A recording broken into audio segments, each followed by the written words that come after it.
Welcome back to all of our LMC family that are watching us.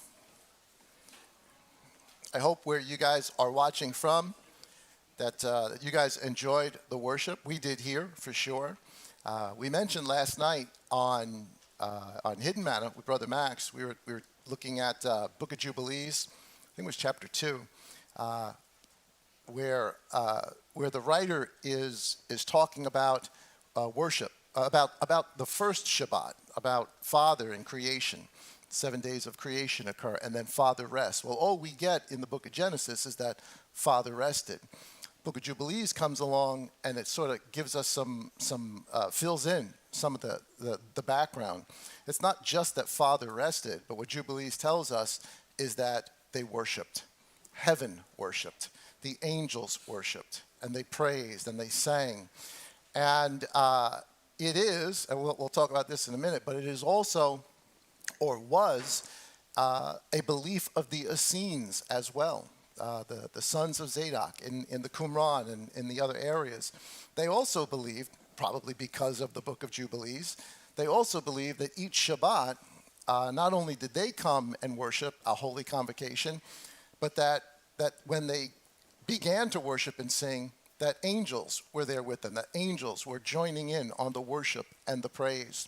And we realized, as we're talking about this last night, that when you hear the Master say to teach us how to pray, our Father who art in heaven, right? Hallowed be thy name. And ultimately it is, let your kingdom come, let your will be done on earth as it is in heaven. Now, I guess that could mean a whole lot of things, but in this context, what happens in heaven? We just read it in Revelation 5. The Lamb is worthy. And what does all of heaven do?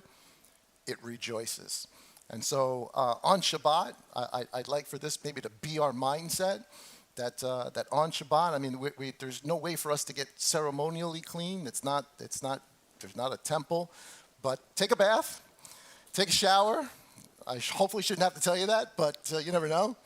Get yourself clean, get your mind ready, get your heart prepared, come in on time, be part of the worship, and in your mind realize or think that not only am I worshiping here today amongst my brethren, but all of heaven is worshiping on this day as well.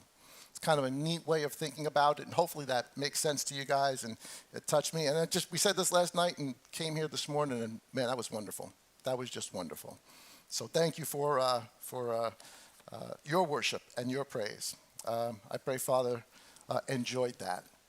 All right. So if you, let me apologize. I ran out of paper, so that's why you guys don't have all the notes. But I did hand out, what we did hand out to you, what is out there, are some of the charts that are going to come up, because the charts normally don't even come up on your notes. So I printed them out separately, and so you guys have that. That's all the paper I had. The notes obviously are online. You know, you can go to the website, you can go to the app, and of course, for those that are watching on YouTube, you guys can download them. So if you got phones or iPads on you, you can get the notes if you want to follow through. So there'll be no paper copy. But the other stuff I handed out, it'll make sense to you in a second what that is. I thought some people would kind of like having that information in their hands. Some charts I made up. So we'll pick up some paper this week for sure. The opening verse, the opening verse for today comes out of the Gospel of John. Very, very familiar ground, should be very, very familiar to all of us. The Gospel according to John, chapter 15, and verses 1 through 5. And it says the following. I am the true vine, and my Father is the gardener. Every branch in me that bears no fruit, he takes away. And every branch that bears fruit, he prunes, so that it bears more fruit.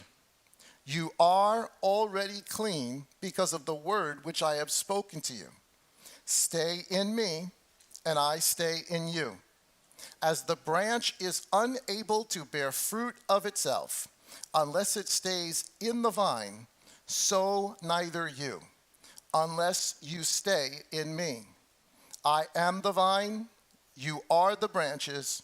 He who stays in me and I in him, he bears much fruit, because without me you are able to do nothing or naught. For a few moments this morning, the topic and the title of the message is Broken Branches.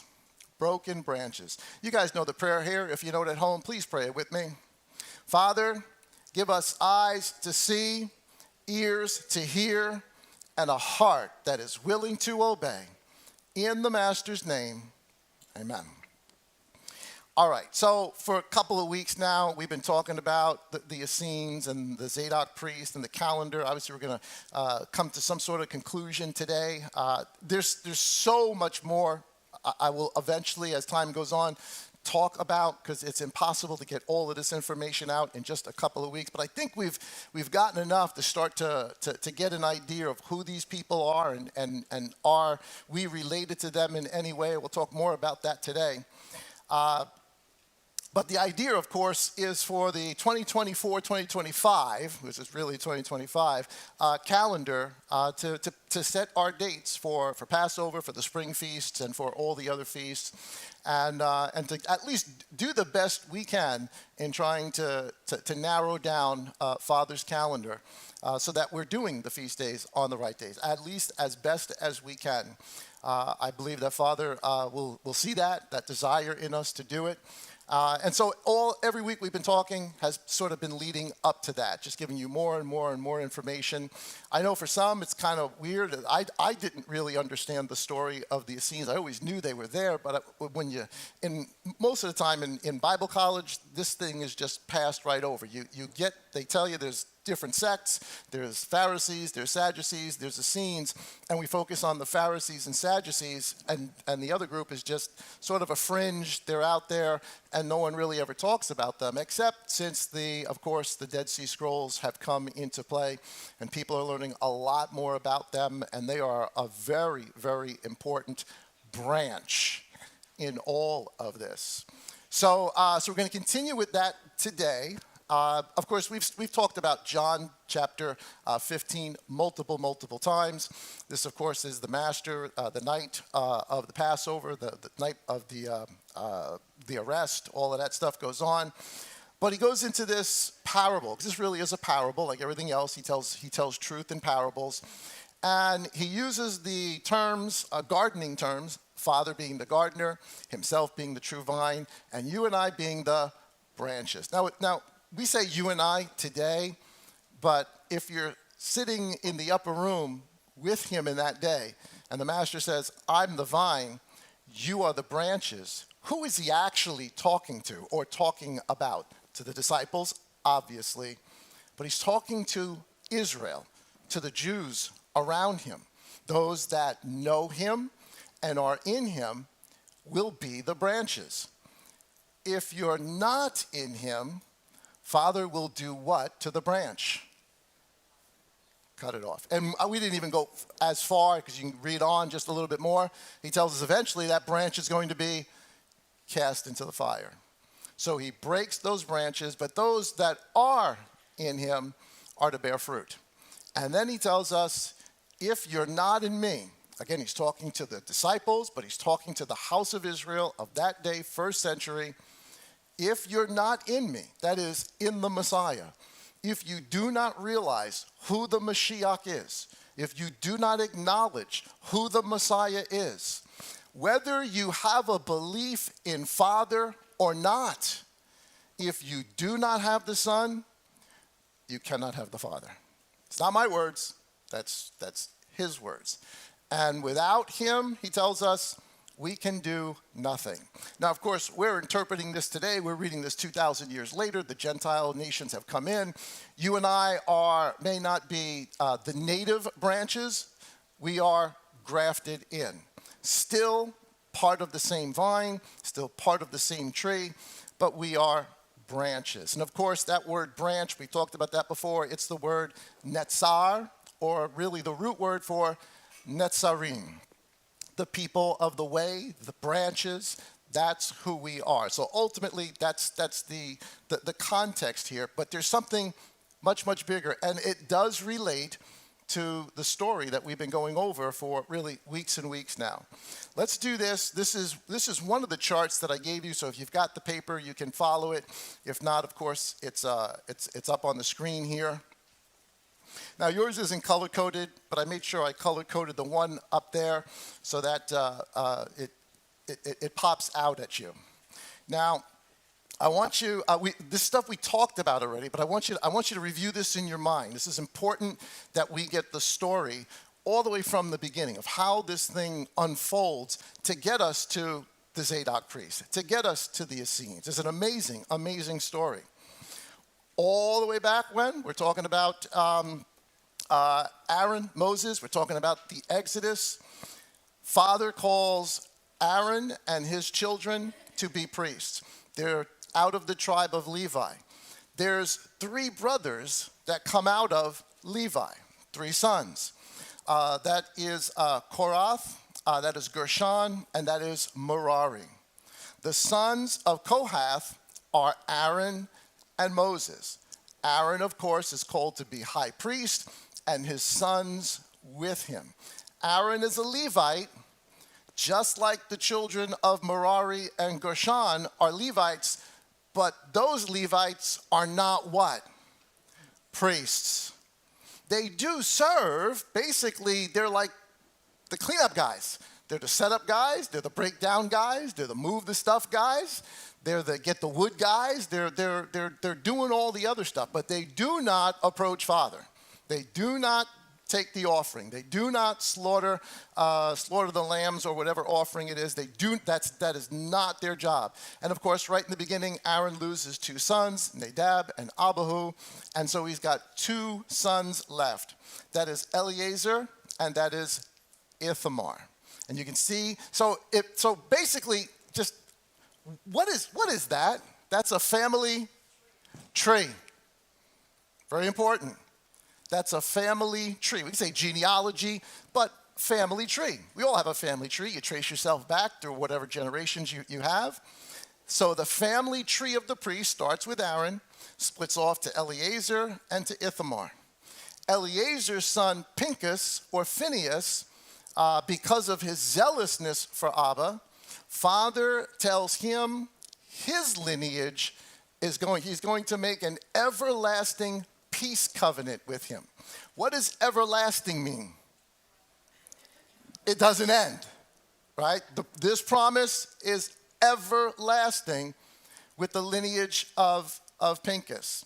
Now, even though Eleazar was high priest, it winds up later on in time, it's his brother's lineage, Ithamar, that become high priest. And they can because they're both sons of Aaron. Ithamar, eventually, down his family tree, Eli comes. This is the Eli with his 2 sons that lose the ark. Of course, his sons are really, really bad people. They're wicked priests. And Father judges them. And a curse is put on Eli that a priest is coming who will be after Father's heart. But it's not your family. It's definitely not your sons. They also die. But even after that, that lineage still retained the priesthood. That is the high priesthood under Abiathar. This is during the time of King David. And Abiathar, I guess, even though he was faithful to David for a time, he turns on David and tries to be part of a coup with one of David's sons. Of course, that doesn't work out very well. And so it's not David, he does to David. King Solomon is made king. And David switches the high priesthood from the family or the lineage that goes to Ithamar to the family and lineage that goes back to Pinchas, Phinehas, and Eleazar, beginning the fulfillment of the promise given to Pinchas. He's going to have a priesthood. He's going to have a covenant of everlasting peace. Time moves on. The whole Babylonian thing occurs. And so when David swaps out the priesthood, he gives it to a priest named Zadok. That's his name. He's righteousness. Zadok. Zadok becomes the priest. Now all of his lineage are now known as the sons of Zadok. Real simple. Yes, they're Levites, but they're not like the other Levites. And at this point, even Abiathar's family, they're not going to be high priests. They're not going to be serving in that capacity anymore. Now it's the sons of Zadok. Lots of history happens. Too much to go over to fill it all in. This is really just a quick zip through. Eventually,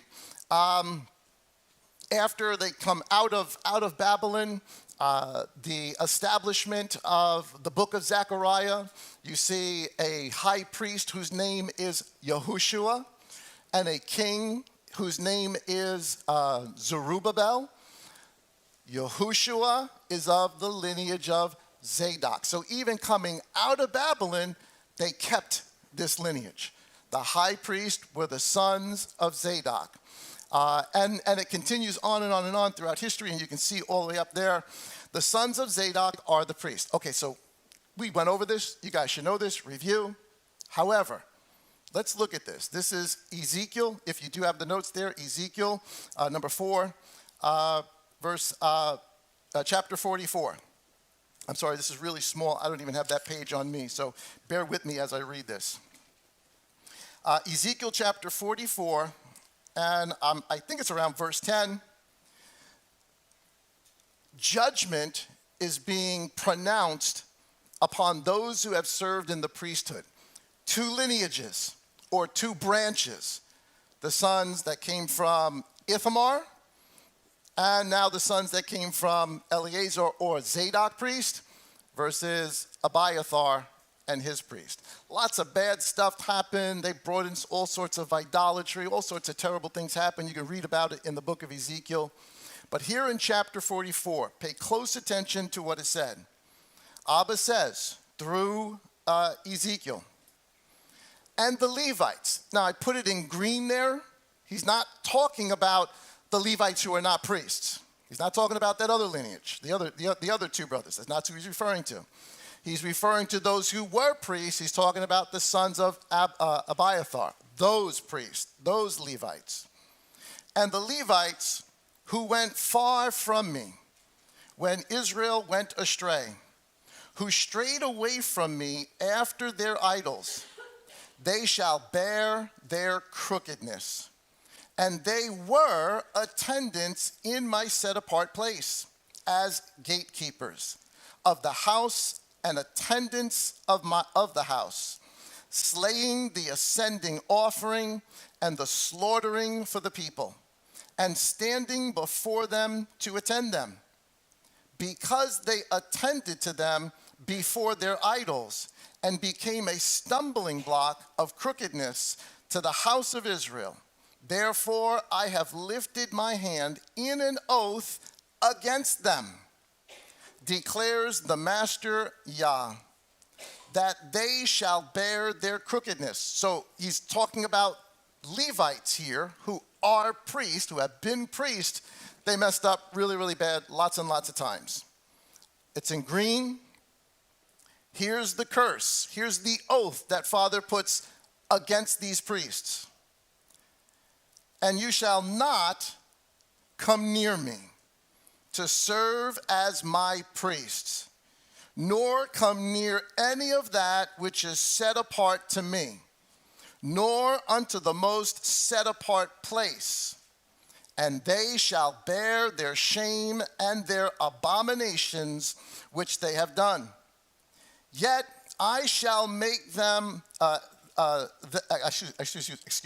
Yet I shall make them, those in the PDP there, he's going to make them now regular Levites. The regular Levites were the guys who were Levites, but they're not priests. Their job was to do what? All the sort of dirty work, the other stuff nobody wanted. This is the whole reason Korah rebels. He had to do all the dirty work. He wanted to do the priest stuff. Father's telling them, and they shall bear their shame and their abomination which they have done.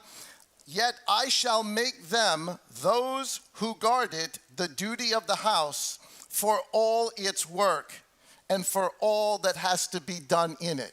They no longer serve as priests, but they're still servants there. They still got to work, but they're not priests. So this whole lineage now are not what anymore? Priests. Who's the only lineage left? The sons of Zadok. Here is, continue on. This is Ezekiel 44, around verse 15. Now, I skipped some of it because he goes into all sorts of things of what the priest does between the not drinking the alcohol when they come into the temple, the hair, all the rest of that. We can read all of that another time, of what the requirements of the priesthood are. But there's some really, really important stuff. So while he's removing one group of people that can no longer be priest, in verse 15 it says, but the priests, the Levites, the sons of Zadok. So now he's clearly identifying these are not the same people I was just talking about. These are the sons of Zadok, who guarded the duty of my set-apart place when the children of Israel went astray from me. They shall draw near to me, serve me, and shall stand before me to bring to me the fat and the blood, declares the Master Yahuwah. They shall enter my set-apart place, and they shall draw near to my table to serve me, and they will guard my charge. So I'm skipping a whole bunch of verses. You can go back and you can read it. He just tells them what the requirement of the priests are. All right, we can read this in Leviticus 22, I think it is. All the same requirements. This is important, though. Listen to what else he says about the sons of Zadok. Not the other ones. Not the guys who were Levites and were never priests. Not the guys who were priests and are now basically just Levites. This is to the Zadok lineage, or the Zadok branch of the tree. And they, verse 23, and they, and I put the PDP there in yellow. It doesn't say that. I'm just trying to emphasize. And they only, the Zadok priest, are to teach my people the difference between the set apart, the holy, and the profane, to make them know what is unclean and what is clean. So who are the people that are supposed to instruct Father's people on what's holy and unholy? The Zadok priests. Who's supposed to teach us about what's clean and unclean? The Zadok priests. Not my word. This is Father, and this is the last word on it. There is nothing after this that ever changes it to somebody else. This is the final word. It goes on. And they are to stand as judges in dispute and judge it according to my right ruling. They're going to judge the house of Israel when there's a problem. People got a conflict between each other. They can't work it out for themselves. Who's going to be the arbiter of what Father's word actually says? The Zadok priest. They're going to teach. And they are to stand as judges in a dispute. This is right out of Deuteronomy 17. And judge it according to my right ruling. Here's the big one in red. And they are to guard my Torah and my laws in my appointed times and set apart Sabbaths. What was their job to do for the people? To guard the appointed times, guard the Torah, guard the Sabbaths, teach people these things from generation to generation to generation. Father puts them in that position. If after this, someone else takes that position, what is it? It's the whole story of Korah all over again. Unless there is something that Father says through a prophet and says, thus says Yah, okay, now I'm not doing the sons of Zadok anymore. Now it can be just about anybody you want. There is no verse like that. This is the last word. There's nothing else after this. And again, most of us wouldn't even recognize this. You got to really dig into the story to get this story. This is the second chart on your notes there. So this is continuing now. You got the sons of Zadok. We now know they are called by Abba to be the priests, and all the descendants of Zadok, the priests. Again, out of Babylon, Yahushua, Joshua is a priest, Zerubbabel the king, until around 160 or so BC. The whole Hanukkah story comes about. A rebellion. Greece tries to really Greekify, Hellenize the Jews, and a lot of them want to do it. There's a schism that causes in between them. They're arguing over calendars. They're arguing over everything. They revolt against the Zadok priest, kill a lot of them, and some of them escape. Some of them escape to Egypt. Others escape eventually to an area called Qumran. But they are no longer priests. The temple is desecrated by the Greeks. Eventually, when the war is won, and it's really not even won, when there's a peace settlement comes about eventually, instead of going to get the Zadok priest and bring them back, the Hasmoneans, or really the sons of the Hammer, think of his name, the Hasmoneans become priests. Now, they may have been Levites, but they were not sons of Zadok. And their first thing they do is they rededicate the temple, the whole Hanukkah story, and create a new feast day. Hold on a second. Wait. Who has the authority to do anything like that? The sons of Zadok, maybe, but in the instruction it doesn't even say they can come up with a new feast day. It doesn't say that. They were to keep Father's Torah, keep his commandments, keep his Sabbaths, keep his calendar, be the judge between the people, tell us what's clean, what's unclean, what's righteous, what's unrighteous. All of that was their charge. There's nothing in there that says they can just make something up, but they did. Priests who should have never been there in the first place. To the Zadok priests who are now scattered in exile, this is an abomination. They're not supposed, this is like Korah, again, trying to take Moses and Aaron's place. It becomes an abomination.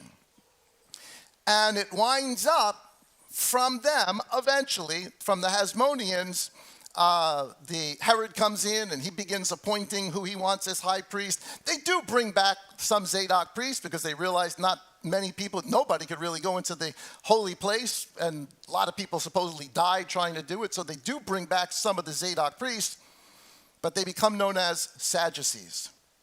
This is a different branch from the Zadok priests, who are a branch of themselves. And while they were in Babylon, a group of people started gaining authority, started becoming teachers, to which there is no instruction for this. I get why they did it, but there's no instruction for this. They became known as rabbis. And eventually, a third branch of the tree that starts all the way at Aaron, by the time Messiah comes, there are Pharisees, rabbis, rabbinical Judaism. So by the time Messiah comes, this tree that goes all the way back to Aaron has at least, now there's more because there's different groups of Pharisees. It's like, they had, just like we have denominations, they were Pharisees and they all had, but in a general sense, they were all Pharisees. Same thing with the Sadducees, they already had their little thing. But generally speaking, three groups, three branches. We read the New Testament and we read really about two of them. Pharisees and Sadducees. The Pharisees wind up becoming eventually rabbinical Judaism. Temple's destroyed. Why does Father destroy the temple? Why does Messiah call a curse down on the temple? What does he say about the Sadducees? You are thieves and robbers. What did they thief and what did they rob? Their priesthood. They weren't supposed to be there. They were all about the money, and they weren't supposed to be there. And did they, in their teaching and their understanding of the Torah, did they recognize Messiah? No, they plotted his death. And they made Father's house a den of thieves. These are the Sadducees. So why does Father destroy the house? For the same reason it says in Ezekiel 44, you've made an abomination of it. That's why he removed that priesthood. But now Father's going to remove the whole house. And the Sadducees with it. they sort of die out after 70 AD. Not right after, but sometime after that. So who's left? We got one branch that's now been what? Cut off and burned with fire. The temple, the city. Now how many branches are there left that can trace themselves all the way back to the original tribes, to the 12 tribes? 2 branches. How many branches can trace themselves all the way back to Aaron? 1. Or to Zadok? 1. The other one can be any one of the 11 tribes. It could be anybody. It could be Levites. It could be anybody. Anybody could be a rabbi. Anybody could do it. And they become leaders. So now we've got 2 branches. And this branch becomes what we know today as modern Judaism. Of course, like every other thing, there's different names and different groups, but generally speaking, they all have their origin in Pharisaic Judaism, rabbis. They eventually produce, or one of the monumental things after the destruction of the temple is to get everybody on a calendar. And in 350 CE is the final writing down of what the Pharisees in the Talmud, in the Babylonian Talmud, tell us what the calendar was, how to do the calendar. And it becomes the modern Jewish calendar we have today.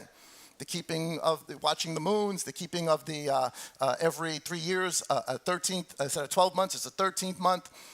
All of that, the moving of the different days and dates of the festivals are not on the same date, they're not on the same day. Sabbaths are cyclical, but the other things are not. It is modeled after or similar to the Babylonian calendar. This comes from who? The Talmud. Comes from the Pharisees.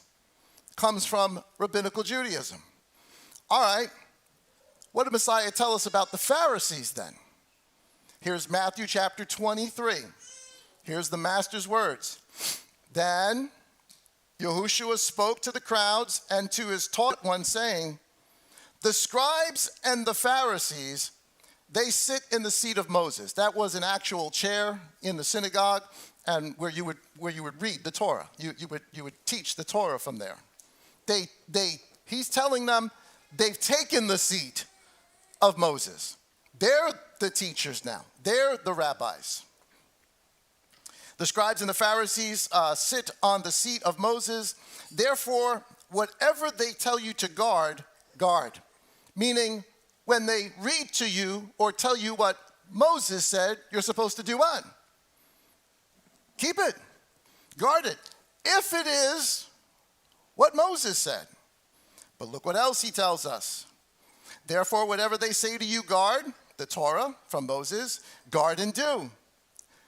But do not do according to their works.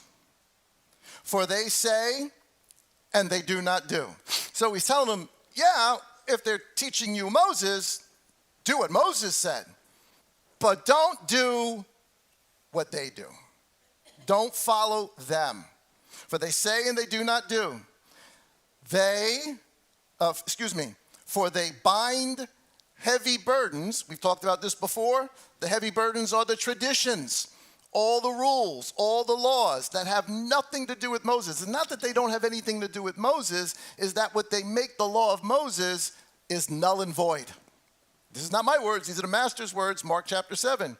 By your traditions you nullify the word of God. The Pharisees have no problem changing what Moses said. And by proclamation of their change, it is to be received as if Moses said it, as if this is the word of Yah. And it is accepted that way from this time even on. And so the master tells us, you nullify Father's word with your burdens, with your traditions, and they are hard to bear. And lay them on men's shoulders, but with their finger they do not wish to move them. And they do all their work to be seen by men.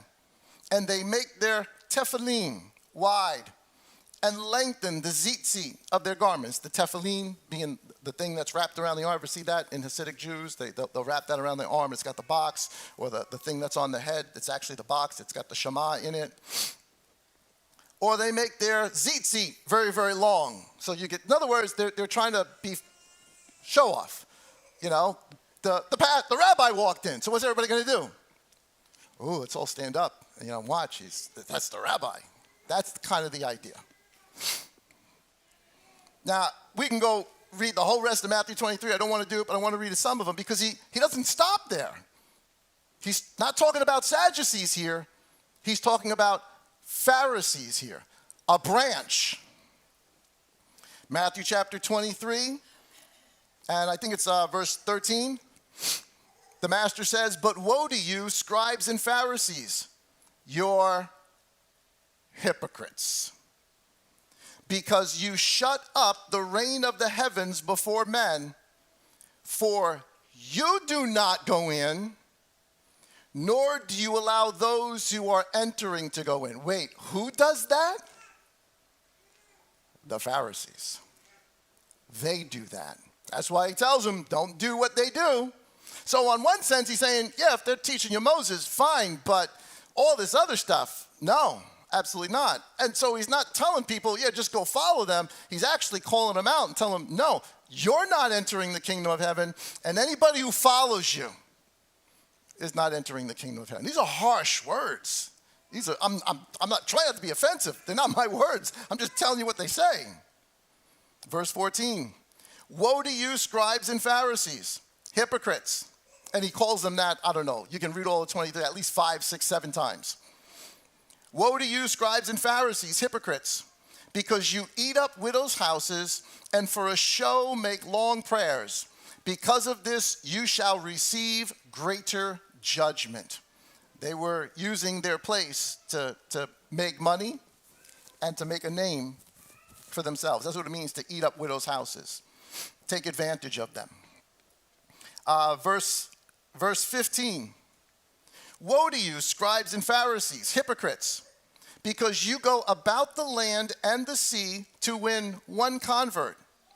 And when he is won, you make him a son of Gehenna, which means a son of hell, a son of the lake of fire.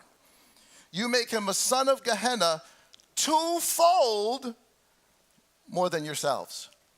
So all the converts to this Pharisaical Judaism, the master, not me, the master is saying, it's not good. Go back to our opening verse. Without him, you can do nothing. Without him being in that vine, the branch will eventually be. He goes on to say, verse 27, woe to you, scribes and Pharisees, hypocrites, because you are like whitewashed tombs, which outwardly indeed look well, but inside are filled with dead men's bones and all uncleanness. Now, you know the tradition. When you come to Jerusalem, you got in the whole, outside the Mount of Olives, there's a big cemetery. And there's, in the rocks, there's places where bodies are buried all over. So what they would do is they would take whitewash, literally white paint, it's not paint, but it's whitewash, and they would wash those tombs white so that if you're coming for a festival, by accident, you don't do what? Touch it. You're tired, you're sitting there, you're just like, you lean up against the thing and the rock falls down and you see the bones come out. What are you now? You were clean to come to festival. What are you now? Unclean. What is the most unclean? Think about this. What is the most unclean thing there is on this earth? Death. What did he just call them? Death. You look good on the outside. You got the whitewashing. But inside you're full of dead men's bones. And if people touch you, you will become unclean. John 15, you are clean because of the word I have spoken to you. But you must abide in him. all of a sudden, you start reading this, and this is saying a lot more than maybe you might have read it 5-6 times before, and you didn't see some of this stuff. This is Pharisees he's talking to. And I got to wonder, why is he getting on the Pharisees? I mean, he got on the Sadducees already, but we already know what's going to happen to the temple. He already told us, or he'll tell us in like another chapter, or actually at the end of this chapter, he tells us what's going to happen to the Sadducees. The temple's going to be gone. Their place of importance is gone. He knows that. Who's going to live on? 2 more branches. This one and the Essenes. They'll both live on. And they both can trace themselves all the way back to the tribes of Israel. Your whitewashed tombs, which outwardly indeed look well, but inside are filled with dead men's bones and all uncleanness.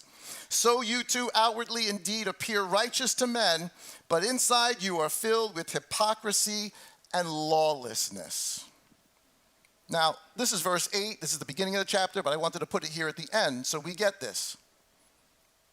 Speaking to the people about the Pharisees, the scribes and the Pharisees, but you do not be called rabbi, meaning teacher.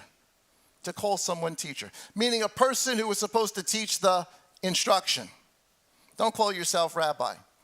For one is your teacher. Who's the teacher? Messiah is. Messiah is. He's supposed to be. And you are all brothers. And do not call anyone on earth your father. Why? For you've got one Father, that is Abba, your Father who is in the heavens. Neither be called leaders. Why is he telling them this? Not to be called rabbi, not to be called leaders, when in fact, he just told the Zadoks in Ezekiel 44, you are leaders, you are rabbis, you are teachers, you are to guard the Torah, you are to tell us about the feast days, you are to tell us about the Sabbaths. Why is he getting on them here for this? Because they've taken the seat of Moses upon themselves. They took that authority for themselves. So he's telling them, better off you don't do that. For one is your leader, the Messiah. If we're not in him, you can do nothing. Not righteous.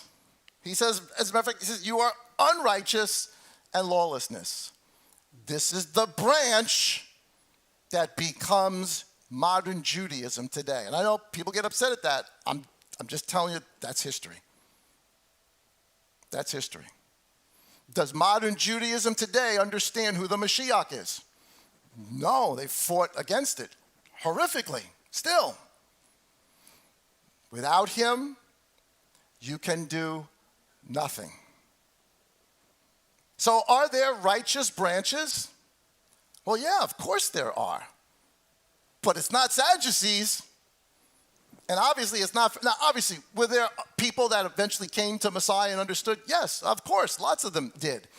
But were there righteous branches before this?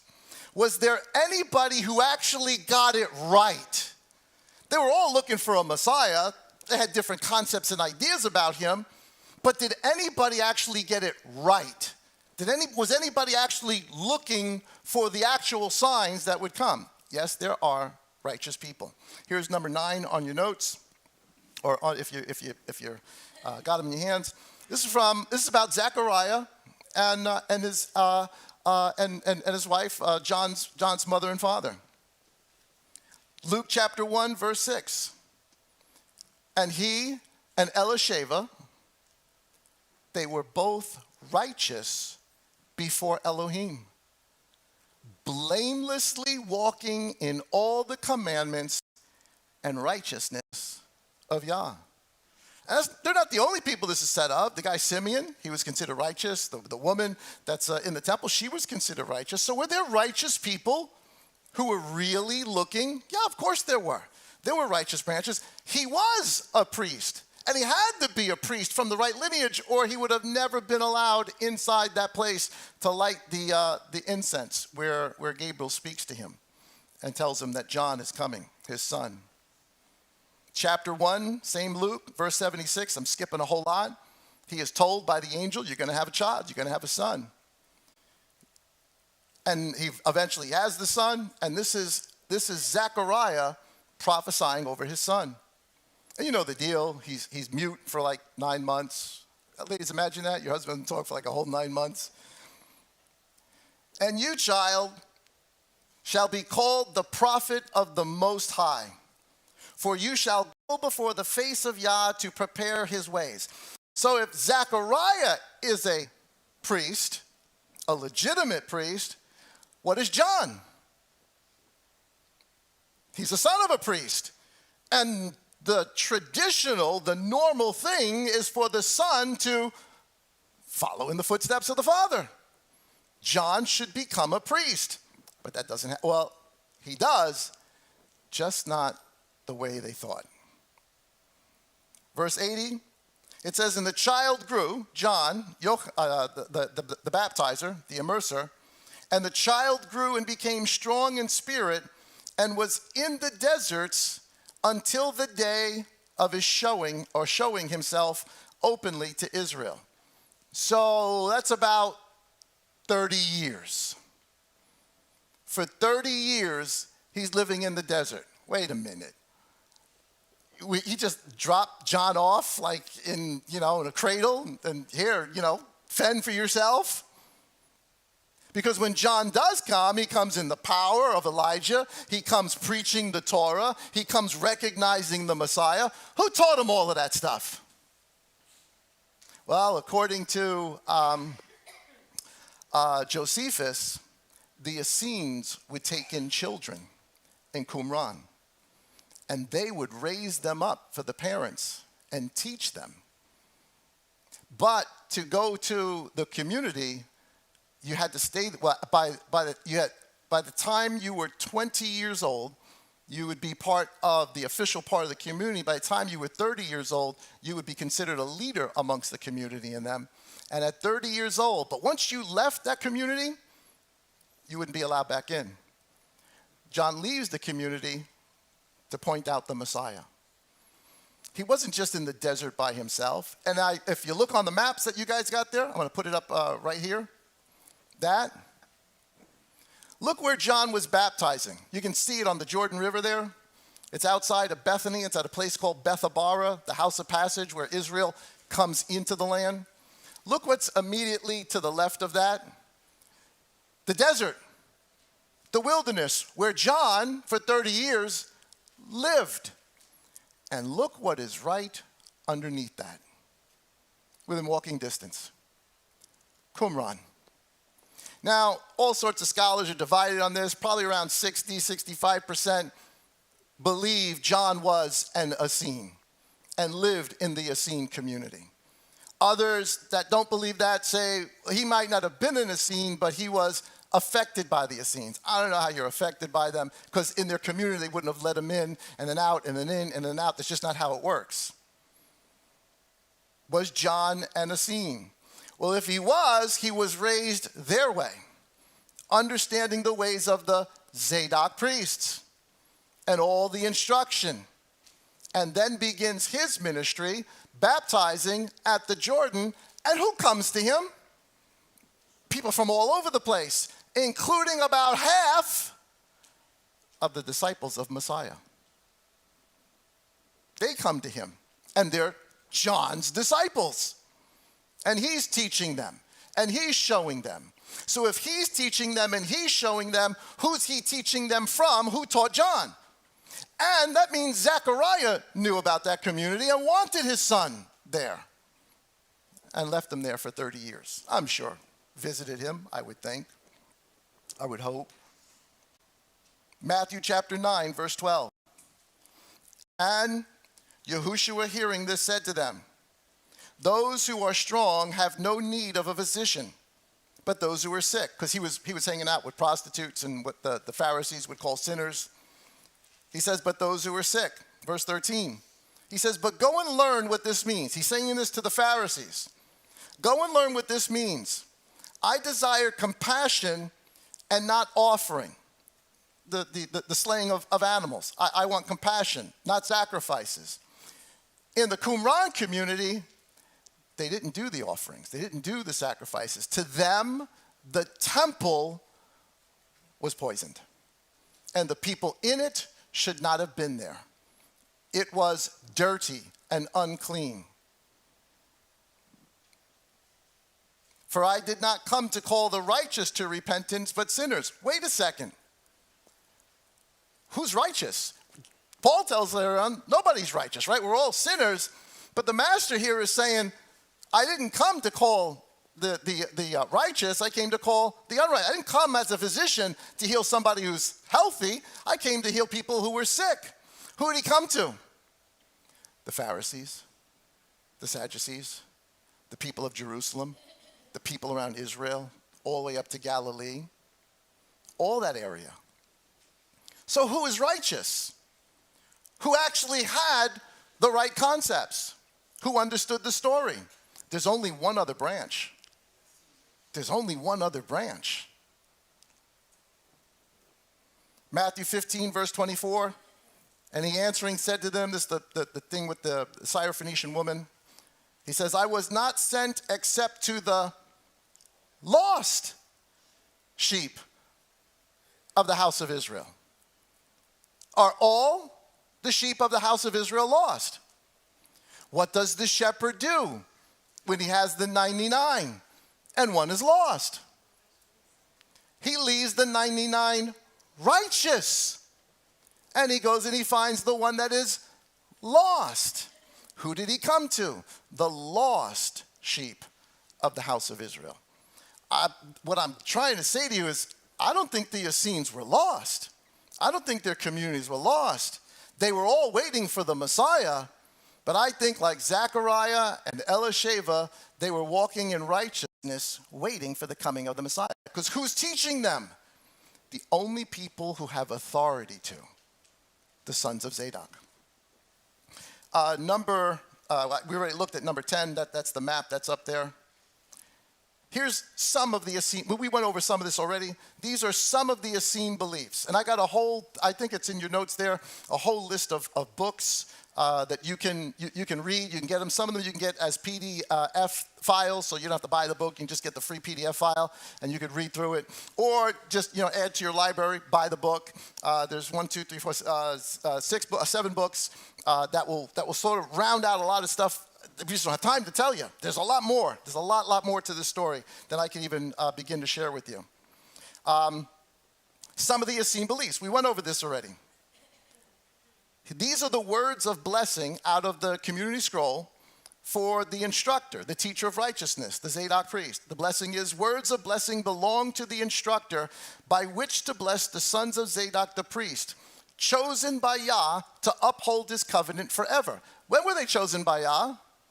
Phineas, then Zadok, and then Ezekiel 44. That's when they were chosen.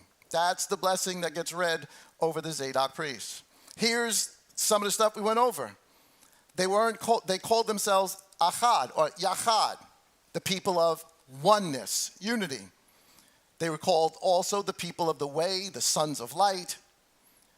To enter into the way, into their community, into what they called the renewed covenant, they looked at all of the covenants as cyclical. So it wasn't that Father was doing, different covenants with David and Salt covenant and the David's king covenant and the covenant for Phineas. They were looking at the covenants as cyclical, that each time Father gives a covenant, what he's doing is he's renewing the promise or even expanding the promise, but it's the same promise. They looked at what they were doing as being cyclical, but they called it the renewed or new covenant. They were renewing themselves to walking in Father's word, waiting for the coming of the Messiah, being a voice in the wilderness to shout that Abba's coming. That was their concept. So, this is what you had to do. You had to be part of their community, repent. You had to confess with your mouth openly. You had to believe with your whole heart. You had to go to water baptism. You had to circumcise your heart. You had to walk in the Spirit. You had to keep the Sabbaths, the festivals, and there's a whole list of calendar things in the scrolls of 52 weeks of Sabbath, 52 Psalms you and I never even heard of. We're going to start doing that on Morning Manna. I'm going to start reading to you the Psalms that David wrote for every Sabbath. Some of them are absolutely amazing. 52 weeks of Sabbaths, a continuing cycle of dates and days for Sabbaths, equaling 364-day count. And these writings, now you could look at it and say, well, we don't really know if they're canon and stuff like that. Yeah, I get that, but the Talmud's not canon either. Talmud's not canon, and that's the only real big thing that defines what dates are. Whether this is canon or not, this is historical Jewish writing that goes from about 1 BC to 1 AD, at least the way it's been cataloged or numbered. The Essene beliefs, number 12, they believed, and now, does that sound familiar to you? Repentance, confess, believe with your whole heart, baptize, circumcise, walk in the Spirit, keep the Sabbaths, keep the festivals. Are you doing any different? No. This is Essene belief. This isn't Pharisaic belief. This isn't modern Judaism belief. But this is what? Our belief. Our belief. Here's number 12. They believed in the immortal soul. They believed that the coming Messiah was the Melchizedek Messiah, the priest king like Melchizedek. They believed they could identify him through the community meal. We talked about that last week. In the community scroll, it says, no man is to bring it. So here's another belief. This is an Essene belief. No man is to bring a charge against his fellow for the general membership unless he has previously rebuked that man before witnesses. Does that sound familiar to you? Here's the master, Matthew chapter 18, verse 15.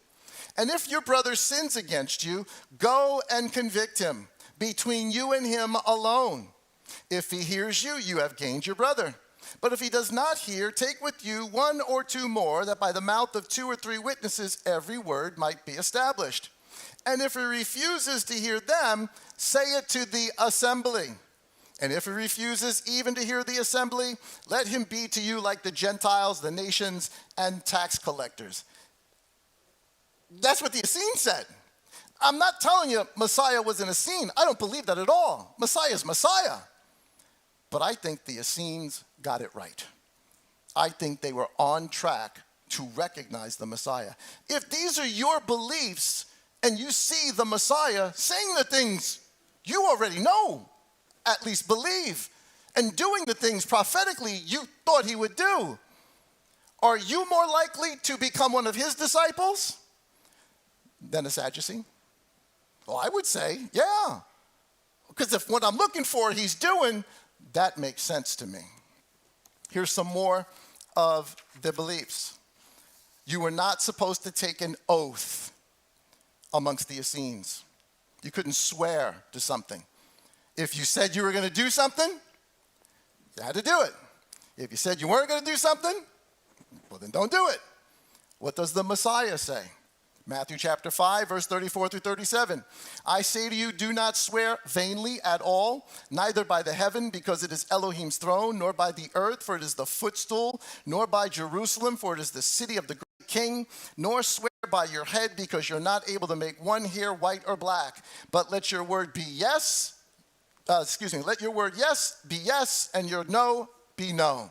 And what goes beyond these is from the wicked one. Now, the verses I skipped in Matthew 23, the Messiah rebukes them and calls them hypocrites because they swear by the temple and by the altar and by the gold. It's all in Matthew 23. Here the master tells us you do that, and what is that? That's from the wicked one. Number 13 on your notes, if you got them. I'm just so used to saying that.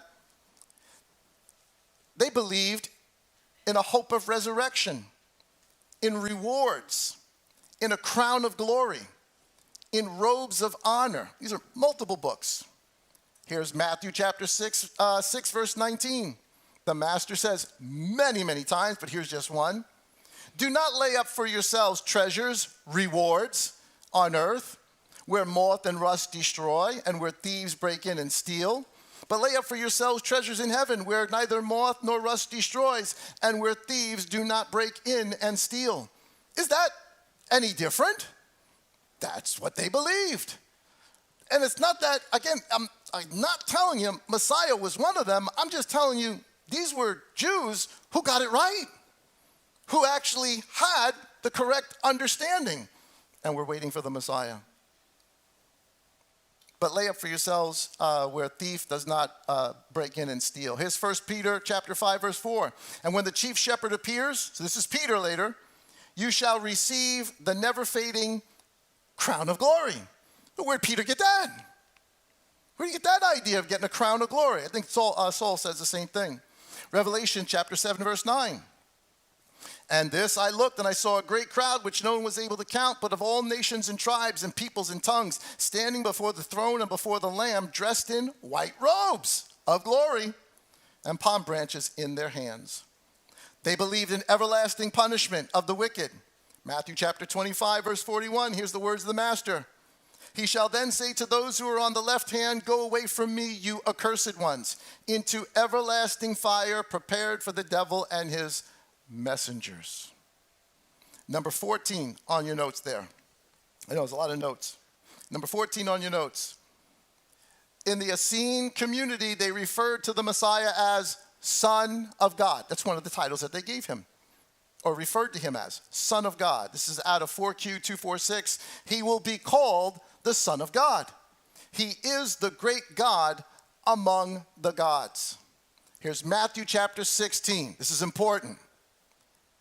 And he said to them, this is after the feeding of the 5,000, and he said to them, and who do you say that I am?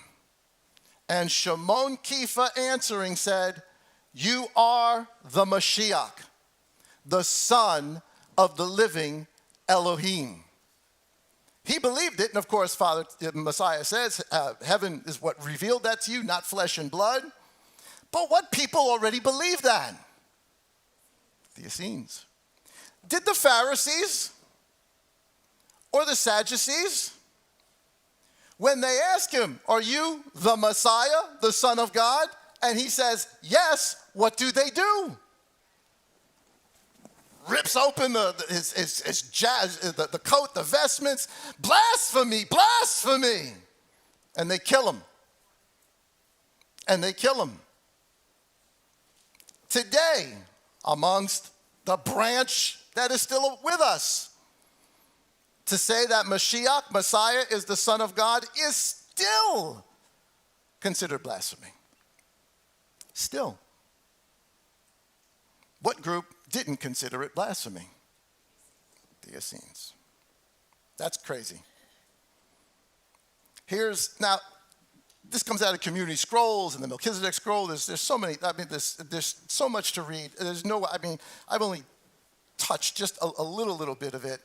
But there's other books that were found in the Dead Sea Scrolls, not just the Qumran, not just the ones that we mentioned. There were the Book of the Patriarchs. Now, there's copies of that were found after, bits and pieces of it at Qumran as well. This is the story of the patriarchs. Now, whether it's an actual patriarch or somebody just writing it down, I don't know. But this was part of the library found at Qumran. So this is stuff they read. So let's find out what's actually in it to see, did this influence them in any way? Here's just out of the patriarch Benjamin, chapter 3, verse 8. It says, the Messiah is the Lamb of God who will be sinless. What?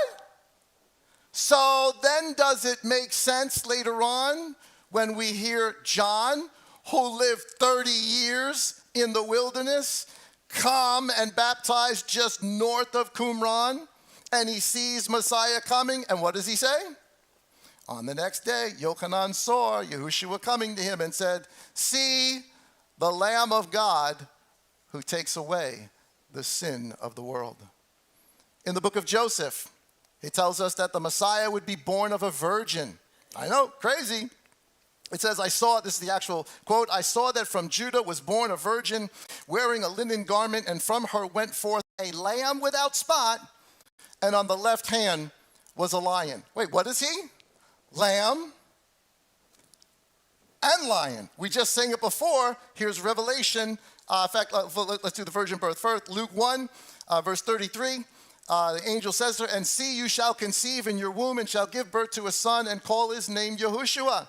And Miriam said to the messenger, how shall this be since I do not know a man? i.e., I've never been with a man. And of course, he goes on to tell her what's going to happen. Is her son the lion and the lamb? Revelation 5:5, we just read it before. And one of the elders said to me, now this is Revelation. This is Revelation saying this.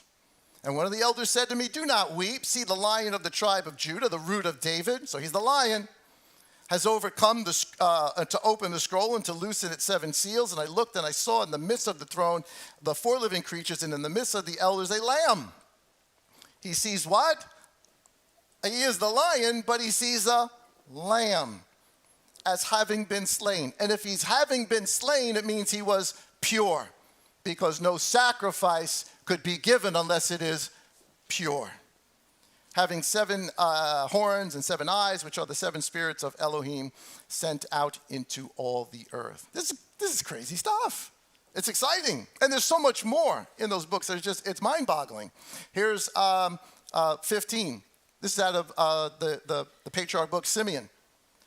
He says, then the world will rest from war when Shem will be glorified, because the Lord God, the Almighty One of Israel, will appear upon earth as man and save the seed of Adam. Well, that should sound familiar to us. 1 Corinthians chapter 15, verse 1. Here's Saul, who was also a leader of that sect, as they called him, the branch. For since death is through a man, the resurrection of the dead is also through a man. For as all die in Adam, so also all shall be made alive in Messiah, and each one in his own order. Messiah the firstfruits, and those who are of Messiah at his coming. Then the end, when he delivers up the reign to Elohim the Father, and he has brought all to nothing, all rule and all authority and all power, for he has to reign until he has put all his enemies under his feet. The last enemy to be brought to naught is death itself. Well, that's what we just read. Also, Revelation 19:11, and I saw heaven open, and there was a white horse, and he who sat on him was called Trustworthy and True. And in righteousness he judges and he fights, and his eyes were a flame of fire. And on his head were many crowns, having a name that had been written, which no one had perceived except himself. And having been dressed in a robe dipped in blood, his name is called the Word of Yah, or Yahuwah. According to Philo, in his the things he says about the Essenes, they were peculiar because they did not exist to accumulate wealth. Now, what he actually says, they did not exist to accumulate wealth, but they held all things in common. Sound familiar? Here is Acts chapter 2, verse 44. And all those who believed were together and had all in common, and sold their possessions and property and divided them among all as anyone might have need. They were doing what the Essenes already did. And I'm not telling you this is a different group. I'm telling you the people of that group realized who he was, and they started following, becoming disciples, and shaped and formed what you and I now call today Christianity. This thing that we do starts here. And when you do Bible college and you listen to professors, they'll always tell you Christianity is Paul's creation. He created it because it's not like Judaism. It's not like Phariseeism at all. He changed everything. No, he didn't. It's just another branch that goes to the same tree. Right back to Aaron. But it's another branch. So it looks kind of different. Yeah, I get it, but it's not. It's not. I guess what was actually different would have been Phariseeism and Sadduceeism. But that's not how we're taught. So, what about the broken branches? Here's Romans chapter 11 and verse 1.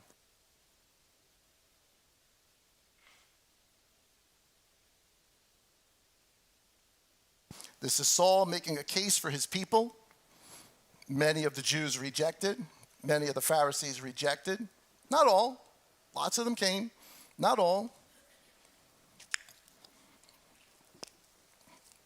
Verse 1, he says, "Say then, has Elohim rejected his people, Israel?"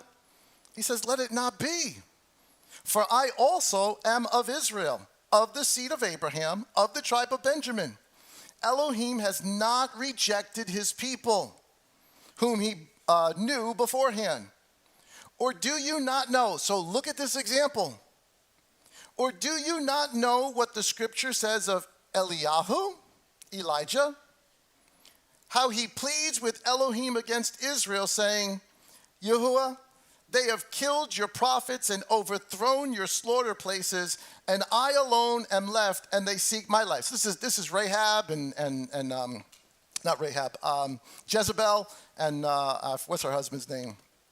I can't think of it. You guys can put it in the chat there. What is it? Ahab. Thank you. So this is the whole Mount Carmel, fire from sky, all the rest of that. Well, he's being chased by them. And his prayer, his complaint is, "I'm the only one left." And look at what Father says. But what does the answer of Elohim say to him?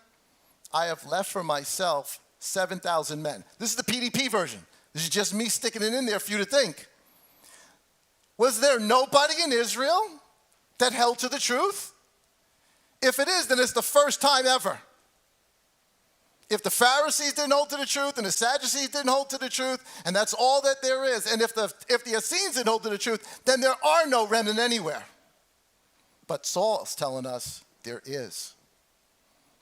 He said, "I have 7,000 who have not bowed the knee to Baal. So therefore, also at this present time, there is a remnant," PDP version, "community, who now understands who Messiah is, according to the choice of favor," PDP, as given in Ezekiel 44, has come to be. The believers. Romans 11 goes on to say, so now he's talking to Gentiles who are coming into this thing. "Now, if the first fruit is set apart," what's the first fruit here? What's the beginning of the family tree? Aaron, Moses, the 12 sons, Levi, all the rest of them. Now, if the first fruit is set apart, Moses, Aaron, Zadok, the lump is also. And if the root is set apart, so are the branches, the sect, because that's what branch means, a sect that follows the sons of Zadok.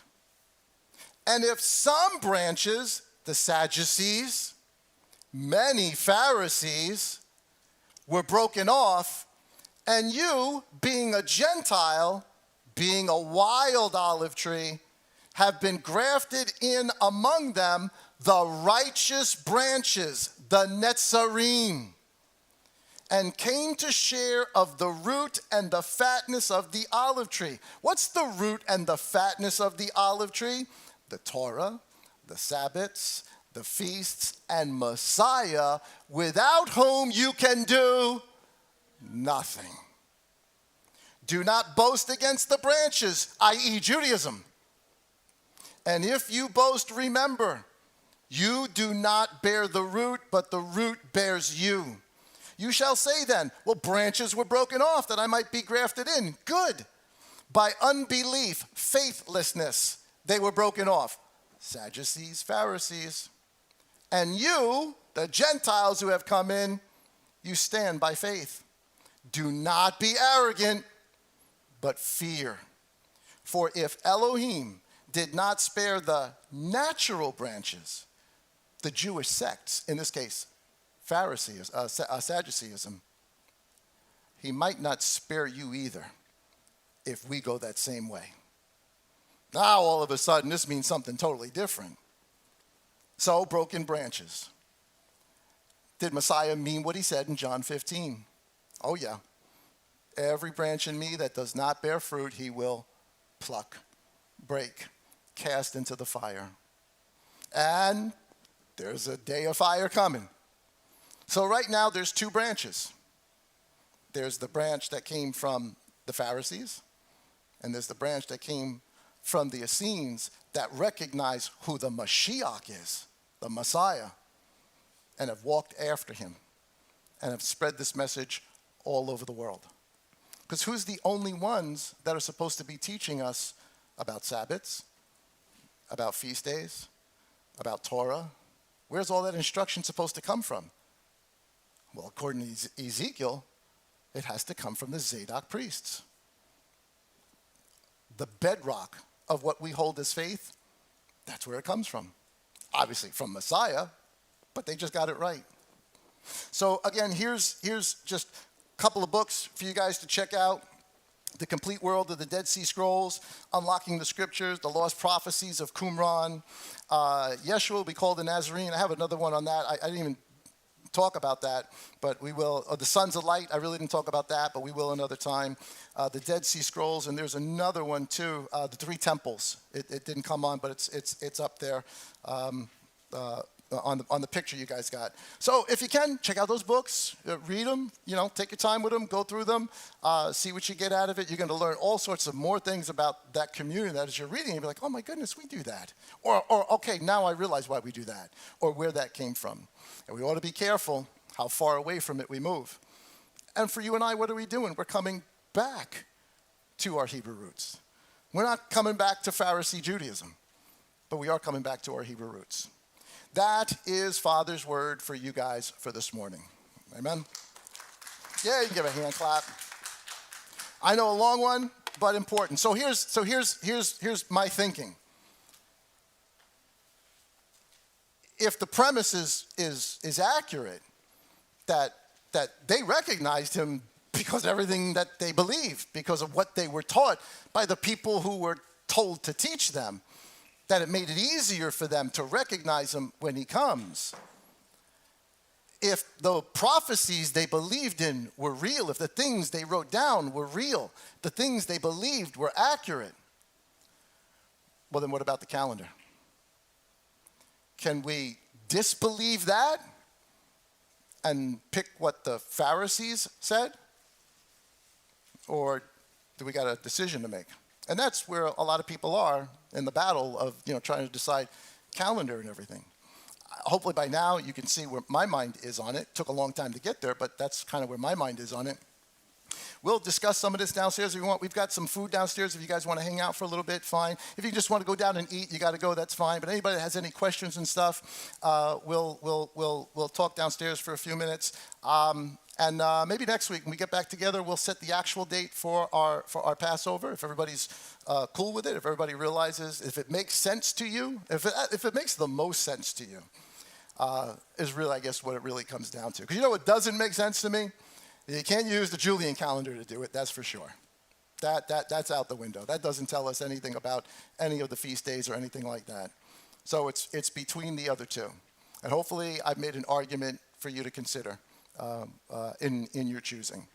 But Father, we love you. We thank you for your word. We ask, again, as we always do, eyes to see, ears to hear, and hearts that are willing to obey. In the Master's name, amen. Guys, thank you so much for hanging out with us. Have a great Sabbath today, and we'll see you on Monday morning for Morning Manna. Shabbat Shalom.